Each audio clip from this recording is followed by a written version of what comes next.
Hi everyone, my self doctor Arooj and आज हम continue pharmacognosy के चैप्टर 1 का टॉपिक ग्रीक्स एंड रोमन्स। हम तारीख पढ़ रहे हैं, मुख्तलिफ हमारे पास एरा या पीरियड्स हैं जिनको हम देख रहे हैं। ग्रीक्स का मतलब है यूनानी, रोमन्स का मतलब है रोम के लोग। तो आज हम देखेंगे कि यूनानी और रोमी लोगों ने मिलकर तारीख को किस तरह से आगे बढ़ाया है। हमारे पास साइंटिस्ट के नाम और साथ ही वो ड्रग्स हैं जिन पर उन्होंने रिसर्च की थी। फिसागोरस हमारे पास साइंटिस्ट है, इसने मस्टर्ड मतलब सरसों के पौधे पे रिसर्च की थी। अगर हम एंशिएंट टाइम कदीम ज़माने में देखें तो सरसों का जो ऑयल था उसको यूज़ किया जाता था दिल और आंखों के लिए कंसिडर किया जाता था कि ये बहुत अच्छा। और आजकल दोबारा से एक ट्रेंड है कि लाइक इस ऑयल में अगर आप फूड फ्राई कर रहे हैं तो वो कोलेस्ट्रॉल लेवल को रिड्यूस करता है। देन हिपोक्रेट्स साइंटिस्ट था, उसने बहुत सारी ड्रग्स पे काम किया एंड एक बुक मेंशन की जिसका नाम है कॉर्पस हिपोक्रेटिकम। फिसागोरस ने मस्टर्ड पे काम किया। हिपोक्रेट्स जो हमारे पास नेक्स्ट साइंटिस्ट है, कॉर्पस हिपोक्रेटम में बहुत सारी बुक्स जितनी डिस्कवर की थी मेंशन की। थियोफ्रेट्स ने मल्टीपल प्लांट्स पे काम किया, अप्रॉक्सीमेटली 500। एमसीक्यूज़ के लिए क्लियर होना चाहिए कि थियोफ्रेट्स ने 500 प्लांट्स पे काम किया जिसमें अर्गट शामिल है। अर्गट मतलब राई का पौधा। एंशिएंट टाइम में, पुराने ज़माने में अगर किसी को हैवी मेंस्ट्रुअल ब्लीडिंग हो रही है और उसकी ब्लीडिंग स्टॉप नहीं हो रही तो अर्गट के प्लांट्स को यूज़ किया जाता था। ठीक है, इसके अलावा आधे सर का दर्द जिसे माइग्रेन बोलते हैं उसमें भी अर्गट के प्लांट को यूज़ किया जाता था। तो अभी हमारे पास 3 पॉइंट्स हो गए हैं ग्रीक एंड रोमन्स के। साइंटिस्ट का नाम आपको क्लियर होना चाहिए, साथ ही आपको पता हो कि इन्होंने कौन से प्लांट पे काम किया था। नेक्स्ट उसके बाद है कि अलेक्जेंडर ने जब हमला किया रोम पे तो उसके साथ साथ दवाइयों की तादाद में खातिरखवाह इजाफा हुआ, क्योंकि जब आप एक रीजन से दूसरे रीजन की तरफ मूव करते हैं अपनी आर्मी तो साथ बहुत सारे प्लांट्स लेके जाते हैं जो कि हर्बल होते हैं। देन हमारे पास नेक्स्ट साइंटिस्ट है डाइसेक्राइड्स। इसने एक बुक लिखी ग्रीक हर्बल्स ऑफ डाइसेक्राइड्स, जिसमें 5000 प्लांट्स को उसने डिस्क्राइब किया जो कि एनिमल रीजन से भी थे और मदनियात भी उसमें शामिल थी। तो हमने देखा कि फार्माकोग्नोसी बेसिकली क्या है कि जिसमें हम एनिमल्स के बारे में स्टडी करें, प्लांट्स के बारे में स्टडी करें और साथ ही मिनरल्स के बारे में स्टडी करें। तो डाइसेक्राइड्स ने 3 सीरीज़ को मर्ज किया था जिसकी वजह से वो सबसे पहले फार्माकोग्निस्ट माने जाते हैं क्योंकि बेसिकली जो फार्माकोग्नोसी 3 थिंग्स पे स्टैंड कर रही है, 3 पिलर्स पे, उन तीनों पे इन्होंने काम किया था। नेक्स्ट अगर हम साइंटिस्ट की बात करें, कंटिन्यू करें अपने टॉपिक को, तो हमारे पास नेक्स्ट साइंटिस्ट है पाइनी। पाइनी ने कुदरती तारीख को इंक्रीज़ करने में काम किया। देन गैलन ने गैलेंजियल प्रेपरेशन पे काम किया जो कि हम एक्सट्रैक्शन और डिकॉक्शंस भी कहते हैं। अब जैसे जैसे रोम की तारीख गिरती चली गई, रोम की सल्तनत का ज़वाल हुआ और अरब की तारीख का आगाज़ हुआ। तो नेक्स्ट हमारे पास जो एरा होगा वो हमारे पास इस्लामिक कंट्रीब्यूशन होगा।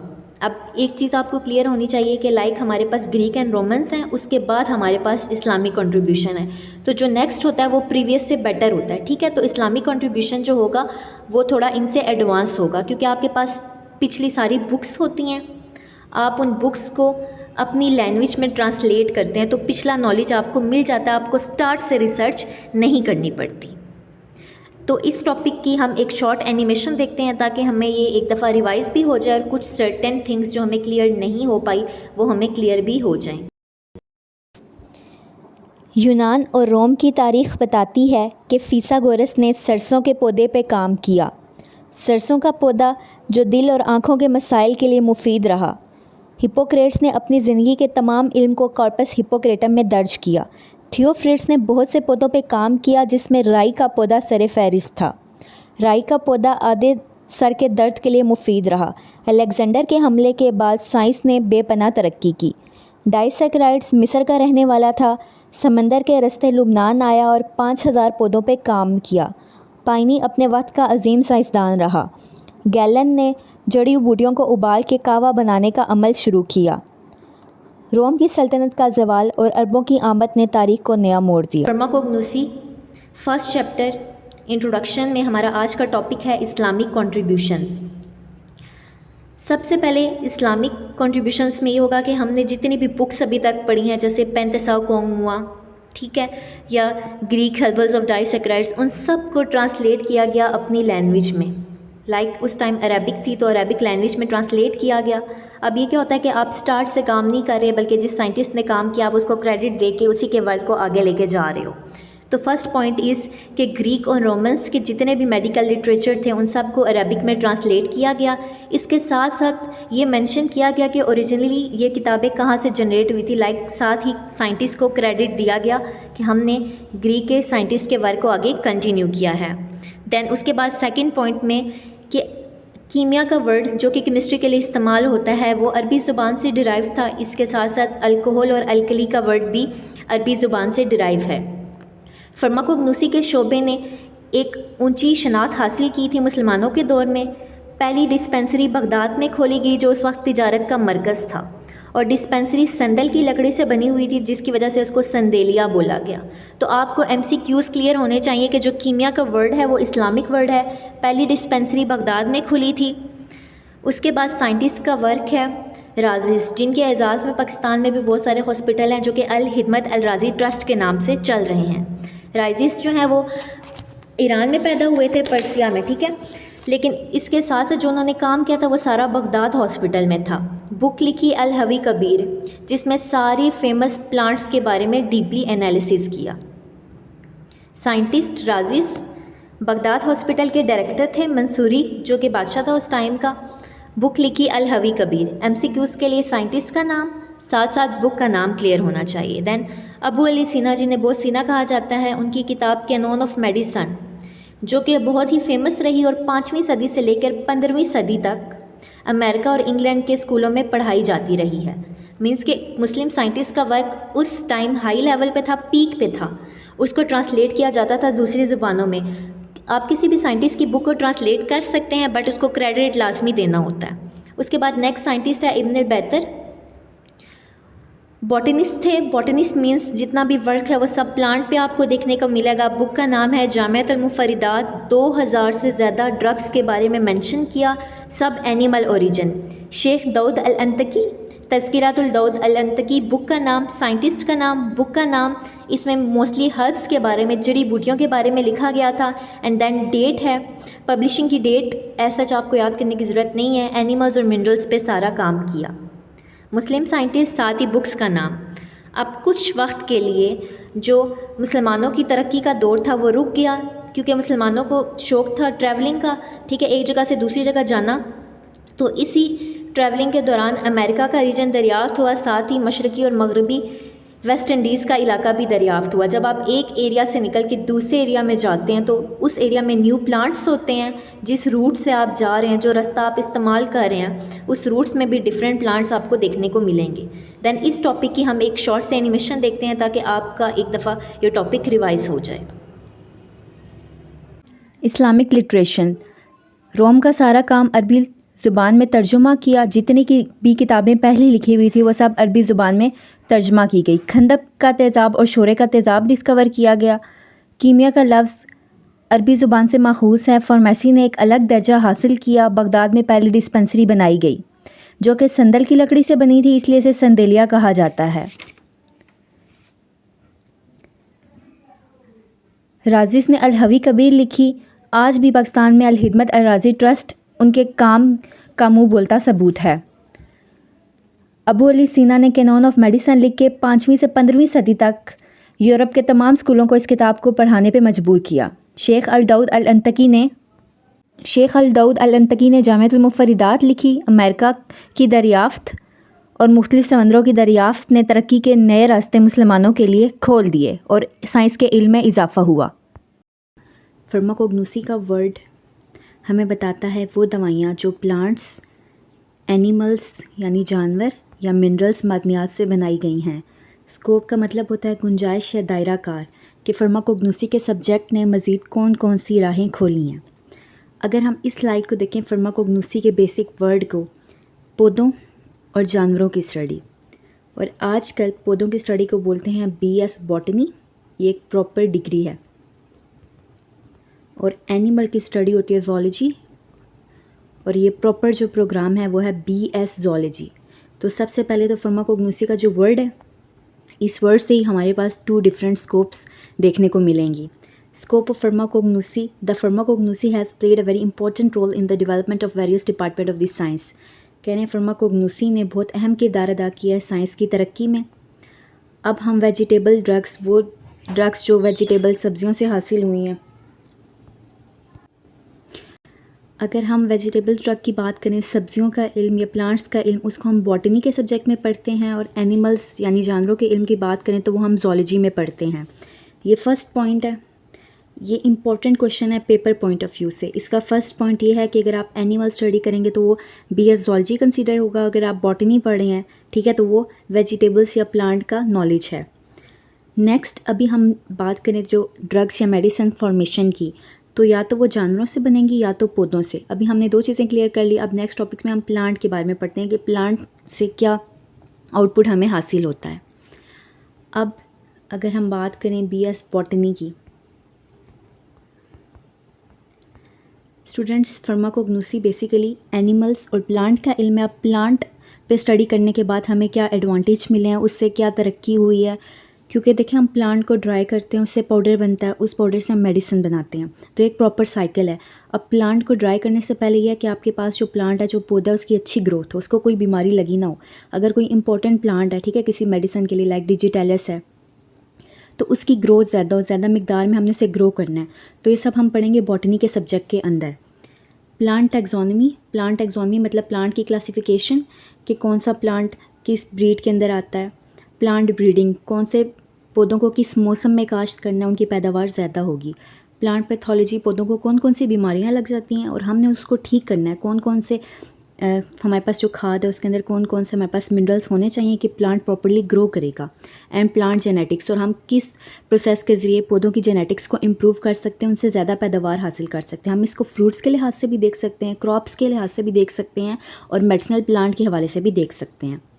इस तरीके से हम मेडिसिनल प्लांट, जिन पौधों से दवाइयाँ बनती हैं, और एरोमेटिक प्लांट लाइक जो हमारे पास डेकोरेशन के लिए होते हैं, लाइक मनी प्लांट लोग लगाते हैं, ठीक है, आर्टिफिशियली प्लांट्स जो होते हैं डेकोरेशन वगैरह के लिए, तो उसकी भी ग्रोथ को इम्प्रूव कर सकते हैं। अब आजकल प्लांट केमिस्ट्री बहुत इंपॉर्टेंट है, क्योंकि प्लांट से ही बहुत ज़्यादा हमारी फूड सोर्स भी है, मेडिसिन सोर्स भी है, उसकी ग्रोथ अच्छी होना लाजमी है। अब एक प्लांट की प्रॉपर ग्रोथ के लिए कौन कौन से स्टेप्स कंसीडर किए जाते हैं। अब प्लांट केमिस्ट्री जो है वो वाइटल कंट्रीब्यूशन है। अब प्लांट के लिए सबसे पहले हमें पता होना चाहिए कि बायोकेमिस्ट्री और केमिकल इंजीनियरिंग, इन दोनों सब्जेक्ट्स को पढ़ने के बाद हम प्लांट की कलेक्शन, यानी कि पौधों को हमने क्या करना है, जब वो फुली ग्रो हो गए हैं उसके बाद उनको कट करने का प्रॉपर तरीका, प्रोसेसिंग मतलब एक्टिव और इनएक्टिव को अलहदा करना, वो प्लांट्स जो हमारे पास यूज़फुल हैं उनको सेपरेट करना यूज़लेस से। एंड स्टोरेज टेक्नोलॉजी, स्टोरेज का मतलब है कि आपने स्टोर करना है किसी प्लांट को, लाइक सीज़न होता है ना, अगर आप सीज़न के बाद भी उस चीज़ को यूज़ करना चाहते हैं तो आप उसको स्टोर कर सकते हैं। और फार्मास्यूटिकल्स, वो प्लांट जिनसे आपने मेडिसिन बनानी है। प्लांट के बारे में यहाँ तक हमने कंप्लीट देखा। फार्माकोग्नोसी बेसिकली प्लांट और एनिमल दोनों का नॉलेज है। अभी हम प्लांट्स का पढ़ रहे हैं कि प्लांट से हम मेडिसिन बना सकते हैं, वही मेडिसिन फिर आगे फार्मेसी में, हेल्थ केयर में यूज़ होती हैं। तो यहाँ तक हमने प्लांट्स का देखा, हम एनिमल्स को भी स्टडी करेंगे, बट फर्स्ट हम प्लांट को स्टडी कर रहे हैं। अब प्लांट, जो हमारे पास प्लांट है, ठीक है, कोई भी पौधा है, अब उसका कोई एक स्पेसिफिक पार्ट हमारे यूज़ का है, वो फुल प्लांट हमारे यूज़ का नहीं हो सकता, उसका एक पार्ट भी हमारे यूज़ का हो सकता है, एक से ज़्यादा पार्ट भी हमारे यूज़ का हो सकता है। अगर हम कॉमनली चेक करें, फॉर एग्जांपल एलोवेरा प्लांट, उसकी जेल या जूस हमारे यूज़ का है, ठीक है, तो हम क्या करेंगे, हम एलोवेरा को की ग्रोथ को इतना इम्प्रूव करेंगे कि हमें ज़्यादा प्रोडक्ट हासिल हो। अब जो प्लांट्स हमारे पास हैं जिनसे हम दवाइयाँ बना रहे हैं, उसकी स्टडी होती है फाइटोकेमिकल्स कह रहे हैं। फार्माकोग्नोसी जो है वो बहुत इंपॉर्टेंट ब्रांच हुई है। फार्माकोग्नोसी की वजह से बॉटनी हुई है, और बॉटनी से ही हमारे पास प्लांट्स की ग्रोथ का तरीका आया है, जिसमें से हमने तमाम एक्टिव को सेपरेट किया। क्रूड और एक्टिव में फ़र्क है। क्रूड मतलब आपने पौधे के, फॉर एग्जांपल किसी पौधे के लीव्स इस्तेमाल होते हैं, आपने सारे तोड़ के सेपरेट कर लिए हैं by the help of hand या मशीन। उसमें क्या होगा कि कुछ यूज़फुल होंगे और कुछ होंगे वो डैमेज होंगे, आपने उसको सेपरेट करना है। तो क्रूड ये है कि आपके पास कोई भी चीज़ है, बट अभी आपने उसकी प्योर और इम्प्योर को सेपरेट नहीं किया। तो BS बॉटनी इस सारी चीज़ों के बारे में बताती है, लाइक प्लांट की कल्टीवेशन, ग्रोथ, बीमारियों से बचाना, जब वो फुली ग्रो हो जाए उसको कट करना, उसको ड्राई करना, पाउडर फॉर्म में कन्वर्ट करना, ये सब चीज़ें हम BS बॉटनी में स्टडी करते हैं। इसके अलावा 2 सब्जेक्ट और हैं हमारे पास, लाइक फाइटोकेमिकल्स की स्टडी आप कर सकते हैं उससे। इन शॉर्ट, अगर हम शॉर्ट वे में पढ़ें तो फार्माकोग्नोसी का अब जो सब्जेक्ट है फार्माकोग्नोसी सब्जेक्ट हमारे पास रिलेट करता है। इन शॉर्ट अगर हम अभी इसको शॉर्टली पढ़ें तो फार्माकोग्नोसी का सब्जेक्ट जो है वो फार्मास्यूटिक्स से रिलेट करता है। फार्माकोग्नोसी मतलब एनिमल्स एंड प्लांट नॉलेज।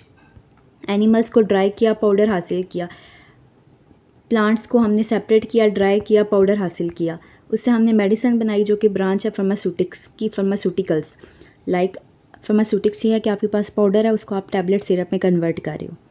तो फार्माकोग्नोसी ही जो है फार्मास्यूटिक्स की बुनियाद है। इसके अलावा जो इंडियन मेडिसन है वो अभी भी यूज़ होती हैं, क्योंकि इंडियन मेडिसन क्या करती हैं, उन्हें आयुर्वेदिक बोलते हैं। वो हमारे पास एक बैलेंस बताती हैं। इंडियन मेडिसन ने ये बताया कि आपकी फूड में और आपकी लाइफ में बैलेंस होना चाहिए, तभी कोई मेडिसन प्रॉपर्ली वर्क करेगी और इसके ऐसा साइड इफ़ेक्ट नहीं है। उसके बाद एलोपैथिक, जिसे होम्योपैथिक भी बोलते हैं। तो ये सब फार्माकोग्नोसी के थ्रू डिफरेंट जो हमारे पास पीरियड्स हैं उसकी वजह से हुआ है, क्योंकि हमें पता चला है पहले हमारे पास इजिप्टियन पीरियड था, फिर हमारे पास चाइनीज़ था, इंडियंस था। हर एक के कुछ इंपॉर्टेंट फीचर्स फार्माकोग्नोसी की वजह से ही हमें आज देखने को मिल रहे हैं। तो फार्माकोग्नोसी क्या है? किसी भी प्लांट के एक्टिव को हम सेपरेट कर सकते हैं, डिस्पेंसिंग के लिए, फॉर्मुलेटिंग के लिए और मैन्युफैक्चरिंग ऑफ डोजेज फॉर्म के लिए हम इसे यूज़ कर सकते हैं। अब अगर हम एक फार्माकोग्नोसी के बारे में कंप्लीट ट्रेंड पढ़ सकें तो वो ये है कि हमारे पास जो इंडस्ट्रीज़ हैं, लाइक जो हमारे पास संत हैं, वो भी फार्माकोग्नोसी की वजह से रन कर रही हैं, क्योंकि संतों में दवाइयाँ बनती हैं। रिसर्च भी फार्माकोग्नोसी की वजह से हो रही है, क्योंकि प्लांट्स और एनिमल्स का पता होगा कौन सा यूज़फुल है, तभी तो हम रिसर्च कर सकेंगे। और ड्रग डिलीवरी सिस्टम लाइक ये मेडिसिन जो हमारे पास टैबलेट या कैप्सूल या सिरप है, वो हमारे जिस्म में जाके क्या इफेक्ट प्रोड्यूस करेगा। तो ये सब फार्माकोग्नोसी की वजह से पॉसिबल हुआ है, जो कि फार्मास्यूटिक्स में भी यूज़ हो रहा है। अब इसकी वजह से हेल्थ केयर इम्प्रूव हो रही है, दुनिया में हेल्थ फैसिलिटीज़ इम्प्रूव हो रही हैं। अगर हम एक शॉर्ट सी समरी पढ़ें इस टॉपिक की तो ये है कि जो हमारे पास क्रूड ड्रग्स हैं, लाइक पौधों के पार्ट्स या एनिमल्स के पार्ट्स, उसको हम मेडिसिन में बना रहे हैं। मेडिसिन जो हमारे यूज़ की हैं, थेरेप्यूटिक एक्टिव मेटाबोलाइट्स जो हमारे पास एक्टिव हैं, जो हम इस्तेमाल करते हैं, वो इन्हीं क्रूड ड्रग्स से बनते हैं। फार्माकोग्नोसी की वजह से फार्मास्यूटिक्स का इल्म फैल रहा है। एलोपैथिक और आयुर्वेदिक ट्रीटमेंट्स जो हैं वो इम्प्रूव हो रहे हैं फार्माकोग्नोसी की वजह से। ये सब चीज़ें हमने देखी हैं विद रेफरेंस टू प्लांट्स, ठीक है। हम विद रेफरेंस टू एनिमल्स भी इनको स्टडी करेंगे। हम स्टडी करेंगे प्लांट्स को। बीएस बॉटनी की डिग्रीज में शामिल है। एनिमल्स पे study BS zoology, different research कर सकते हैं। प्लांट टैक्सोनॉमी, पता चले कि किस पौधे को किस क्लासिफिकेशन में रखते हैं। प्लांट ब्रीडिंग, पौधों को किस मौसम में लगाएंगे पैदावार ज़्यादा। प्लांट जेनेटिक्स, ज़्यादा पैदावार हासिल करने के तरीके। प्लांट पैथोलॉजी, पौधों को लगने वाली बीमारियां और इनको कंट्रोल कैसे करना है। प्लांट्स को कन्वर्ट करेंगे मेडिसिन्स में, ड्राई करके पाउडर लेके। और कुछ ट्रेडिशनल प्लांट्स जो कि यूज़ होते हैं स्किन केयर में। एरोमेटिक प्लांट जिन्हें घरों में सजावट के लिए रखा जाता है। मेडिसिनल प्लांट जिनसे दवाइयाँ बनाई जाती हैं। पाउडर को सुखा के इंडस्ट्री में यूज़ किया, इससे बनी मेडिसन। और ये मेडिसिन मिली प्लांट से और पौधों का इल्म है फार्माकोग्नोसी। इन्हीं मेडिसिन को इस्तेमाल किया हॉस्पिटल फार्मेसी में, रिटेल फार्मेसी में, हॉस्पिटल्स में यूज़ हुई ये मेडिसिन पेशेंट की हेल्थ को इम्प्रूव करने के लिए। इसके साथ साथ बना ड्रग डिलीवरी सिस्टम,